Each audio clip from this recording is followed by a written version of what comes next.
போகாது உங்களின் தியாகம் வீண் போகாது முறியடிப்போம் ஆதிக்கத்தை முறியடிப்போம் வீர வணக்கம் 38 மொழிப்போரில் இழந்த தோழர்களுக்கு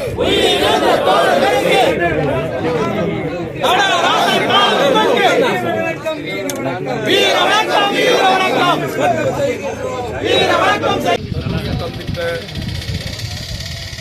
வீர வேங்கைகளான நடராசன் தாளமுத்து அவர்களுக்கு தமிழ் உரிமை கூட்டமைப்பின் சார்பாக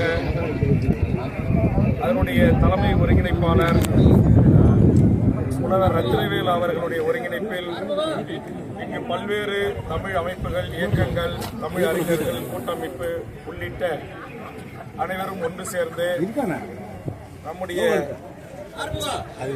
மேலான தமிழ் மொழி காக்க தன் தேற்றுவர உடல்களை தீக்கரையாக்கி உயிர் தியாகம் செய்திட்ட மொழிப்போர் வீர வேங்கைகளுக்கு இங்கு வீர வணக்கம் செலுத்துகிறோம். இந்த மொழிப்போர் ஈகர்களுக்கு தொடர்ந்து தமிழ் அறிஞர்கள், தமிழ் கூட்டமைப்பினர், பல்வேறு அரசியல் கட்சி தலைவர்கள், நான் தமிழக சட்டமன்றத்தில் மாண்புமிகு தமிழக முதலமைச்சருக்கு வைத்த வேண்டுகோள் என்று பல தரப்பட்ட தமிழறிஞருடைய வேண்டுகோளை ஏற்றுக்கொண்டு சுமார் 3 கோடி ரூபாய் செலவில் மாண்புமிகு தமிழ்நாடு முதலமைச்சர் அவர்கள் இந்த மொழிப்போர் ஈகைகளுக்கான மணிமண்டபம் இன்றைக்கு திறந்து வைத்திருக்கிறார். அதற்காக நான் தமிழ்நாடு முதலமைச்சருக்கும் தமிழக அரசுக்கும் நன்றி சொல்லுகிறேன். அதே வேளையில் இந்த மொழிப்போர் தியாகிகளான நடராஜன் அவர்கள்தான் ஜனவரி மாதத்தில் முதல் உயிரிழந்தார். அந்த பெயருடைய அந்த முன்வரிசை பட்டியலில் அவரும், அடுத்தது தாளமுத்தனுடைய பெயரும், அதை ஒட்டி பல்வேறு மொழிப்போரியர்களுடைய பெயர்களும் இடம்பெற வேண்டும். அது முறையாக இடம்பெறவில்லை என்பதை தமிழக அரசுடைய செய்தி பிரிவுக்கு சுட்டிக்காட்டுகிறோம். அதுபோன்று தாளமுத்து என்கிற அந்த பெயர் பலகை முதலமைச்சர் அவர்கள் திறந்து வைக்கிற எதிரில் சின்ன தமிழறிஞர்கள் கூற்றின் பிரகாரம் அதில் எழுத்து பிழை இருக்கிறது. இன்று மாலைக்குள் தமிழ்நாடு அரசுடைய செய்தி பிரிவு துறை உடனடியாக தமிழர்களுடைய கருத்தை ஆய்ந்து எந்த இடங்களெல்லாம் எழுத்து பிழைகள் இருக்கிறதோ அது உடனடியாக மாற்றப்பட வேண்டும்.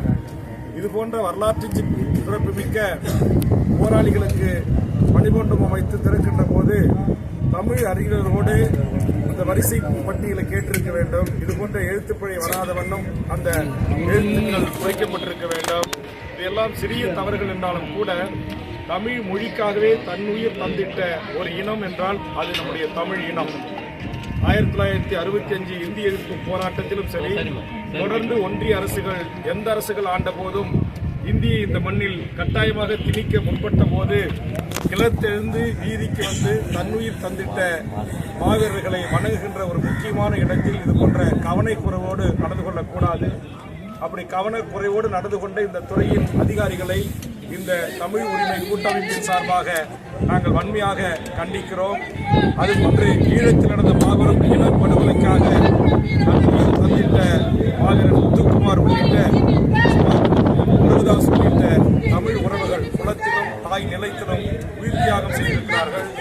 அவர்களை அடுத்த தலைமுறை தெரிந்து கொள்வதற்கும் அவருடைய ஈழத்தை, அவருடைய அந்த மிக பெரிய அர்ப்பணிப்பை உலக தமிழிடம் தெரிந்து கொள்வதற்காக தமிழக அரசு அவர்களுக்கும் இந்த மூல மந்திரத்தில் மணிமண்டபங்கள் அமைத்து அவருடைய திருவுருவச் சிலைகளை திறந்து நாளைய தலைமுறை எங்கள் மண்ணுக்காக, எங்கள் மொழிக்காக, எங்கள் இனம்காக, எங்கள் இனத்தின் தொப்புள்கொடி உறவுகளின் உயிர்காக்க செய்த தியாகத்தை போற்றுகின்ற வகையில் அதற்குரிய ஏற்பாடுகளையும் மணிமண்டபங்களையும் சிலைகளையும் அமைக்க வேண்டும் என்று இந்த நாளில் மாண்புமிகு தமிழக முதலமைச்சர் அவர்களை நான் வேண்டுகிறேன். அதேபோன்று காவேரி ஆற்று நீர் சிக்கலுக்காக உயிர் தியாகம் செய்த தம்பி அவருக்காக தொடர்ந்து நான் சட்டமன்றத்தில் கவன ஈர்ப்பு தீர்மானம் தந்திருக்கிறேன். அவருக்கு காவேரி செல்வன் என்கிற ஒரு பட்டத்தை தந்து தமிழ்நாடு அரசு சிறப்பு செய்ய வேண்டும் என்கிற வேண்டுகோளை முன்வைத்திருக்கிறேன். அவருடைய தாய் தொடர்ச்சியாக இது குறித்து முதலமைச்சர் அவர்களையும் வலியுறுத்தி வந்திருக்கிறார். ஆக என்னுடைய தலைமையிலான தமிழர் வாழ்வுரிமை கூட்டமைப்பு தமிழர் உரிமை கூட்டமைப்பு பல்வேறு தமிழ் மொழி இனம் காக்க களத்தில் நின்று போராடுகின்ற இங்கே கூடியிருக்கிற தமிழ் அறிஞர்களின் சார்பாக தமிழ்நாடு அரசுக்கும் இந்த கோரிக்கைகளை முன்வைத்து எமது மொழிப்போர் ஈகர்களுக்கு எம் தமிழ் மக்களின் சார்பாக உலகம் முழுவதும் வாழ்கின்ற தமிழ் மக்களின் சார்பாக எமது வீர வணக்கத்தை செலுத்துகிறோம். நன்றி, வணக்கம்.